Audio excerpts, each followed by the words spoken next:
We scored 4 runs. Hooray! What a nerve-wracking, exciting ending. It is Friday, May 28th, 2026. We are still home in Flushing, New York and CIRI-FIELD. About to play 3 versus the Great Marlins. I am the Mets head, talking all things New York Mets. With a preview of Game 59 versus Miami. If you enjoy my content, I ask that you please like and subscribe to the Mets head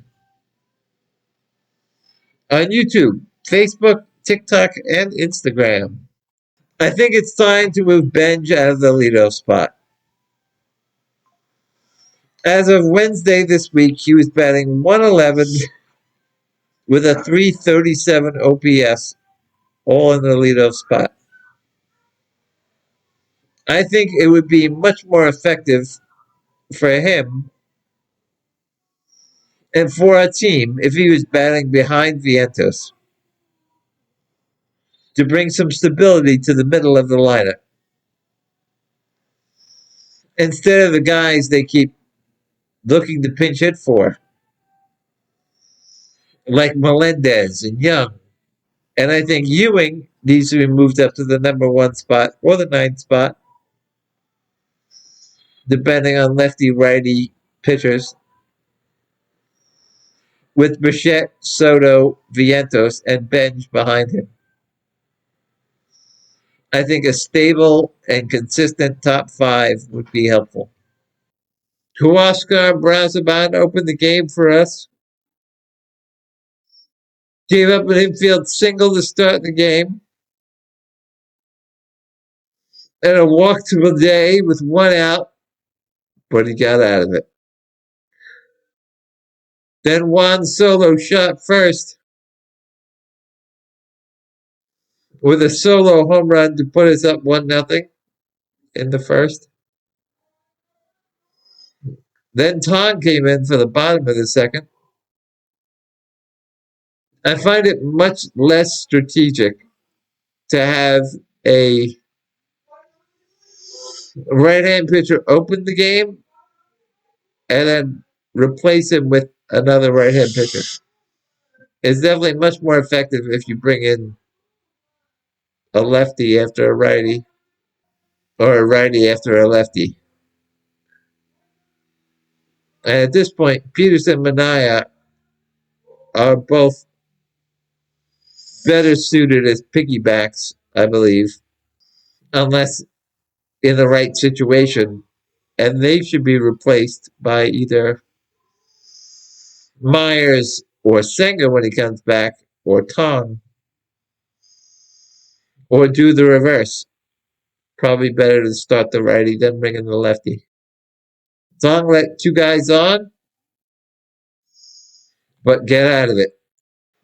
And in the bottom of the second, newcomer Eric Wagaman hit a solo home run to put us up 2-0. Tom made an error to start the third to put Ellie De La Soul on first base. A dribbler to Tong, and he buried it in the dirt right in front of Vientos. Then a walk to Suarez and a single to Lowe made the score 2-1. In the fifth, Tong walked 2 and was pulled for Tobias Myers. Tong pitched 3 2/3. He gave up 1 run on 3 hits, 4 walks, and 1 strikeout. I don't think he's quite ready to be up yet. I don't know if there may be another pitcher at AAA who they want to try out. I mean, Thornton could still do it. Or wait for Senga to come back, and then he would take on that role. But Myers would get out of the inning. And then in the bottom of the fifth with 2 outs, De La Soul made an error, allowing Beatty to reach first base safely, and then was followed by singles by Torrens and Benz to make the score 3-1. Myers then gave up a leadoff double in the top of the sixth, followed by a single to Dunn, and was pulled for Raley, who immediately hit De La Cruz. And then a soft hit ball to third base with Beatty playing back gave Stewart an infield single and a run to bring Cincinnati within 1. Suarez would then fly out to center to end the inning. Then, trying not to mess around, Mendoza brought Weaver in the 7th inning. And in the bottom 7th, the pinch hitter Jared Young singled. A wild pitch and a ground out moved him to third base. And then a single by Carson Benz gave us a 2-run lead with 2 innings to go. Weaver gave up a hit in the top of the 8th, but would finish the inning with no damage. Weaver pitched 1 1/3, gave up no runs on 1 hit and no walks with a strikeout. Williams was then brought in for the 9th and walked the first 2 batters, setting up a similar situation to his last outing when he gave up a grand slam. He then struck out Steer, but then walked the backup catcher Bobby Higgins to load the bases again. Now with the tying run on second and the winning run on first. At that point, Williams had already thrown 27 pitches. He struck out Myers. And then up to the plate came Blake Dunn,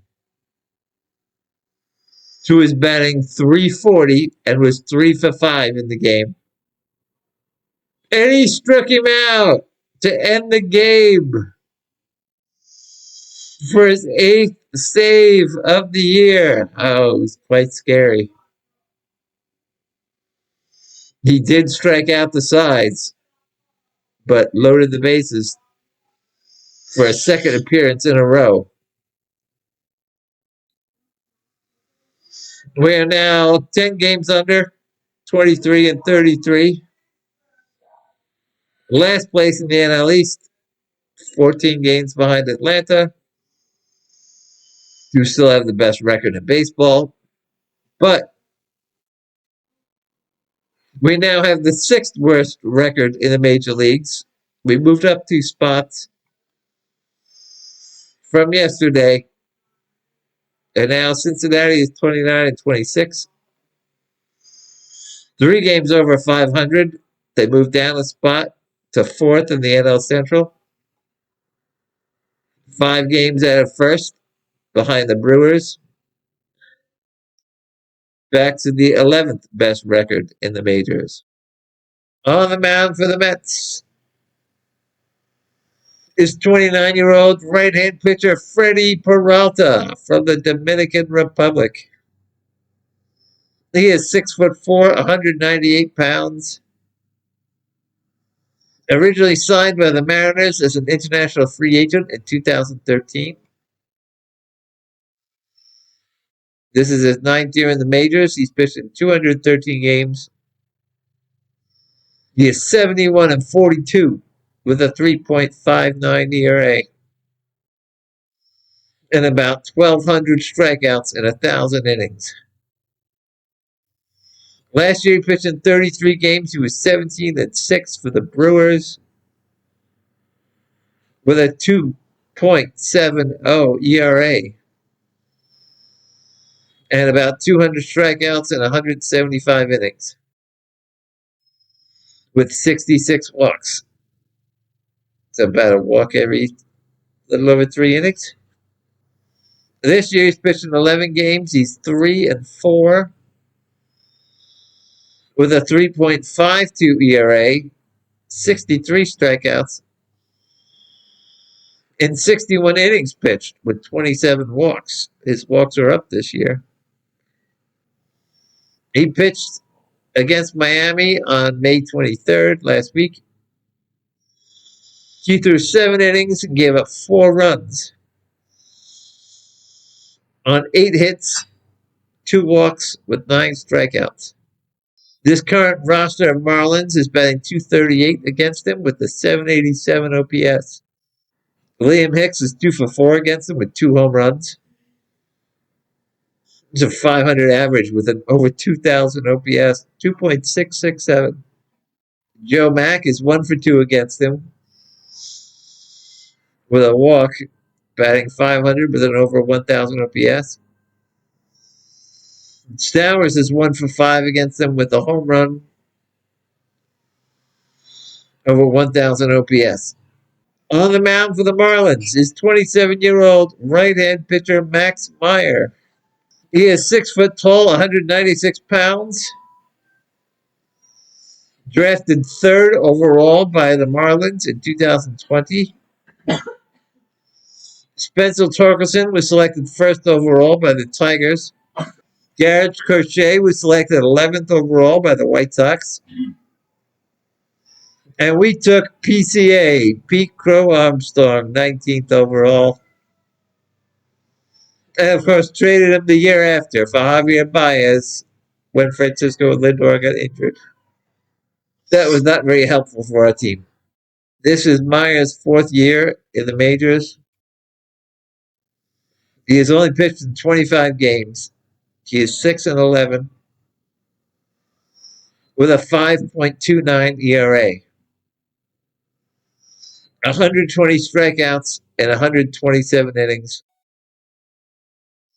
with 41 walks. That's like a walk every 3 innings.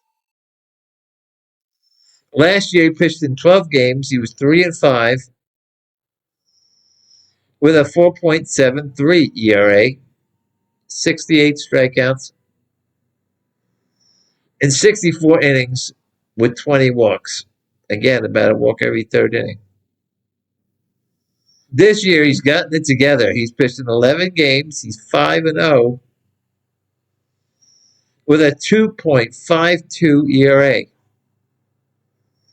The 68 strikeouts in 60 innings with 22 walks. His walks are even lower. He pitched against us last week through 7 innings, gave up 0 runs on 1 hit, 3 walks, and 8 strikeouts. Overall, against his current Mets roster, the Mets are batting .094 with a .319 OPS. And as you can see, there's only one person on this roster who has ever gotten a hit off him, and that's Mark Vientos, who is 3 for 6 with a double and a walk. My ideal lineup for the Mets would lead off Bo Bichette, bet Soto second, both over against Meyer. And I bet Vientos third, 3 for 6 with a double and a walk. I bet Bench fourth, Semien fifth. Throw in Jared Young batting 6th. Probably play him in left field. Then Beatty batting 7th at third base. Torrens batting 8th. And I bet Ewing 9th. We could always bet Ewing first and move them all down. What do you got to lose? You're betting under 100 against them. Hopefully now the momentum's shifting the other way for us. Unfortunately, we're facing a really good pitcher who pitches well against us. But let's go, Mets go. Let's make it 2 in a row. Until next time, I'm Juan Gott.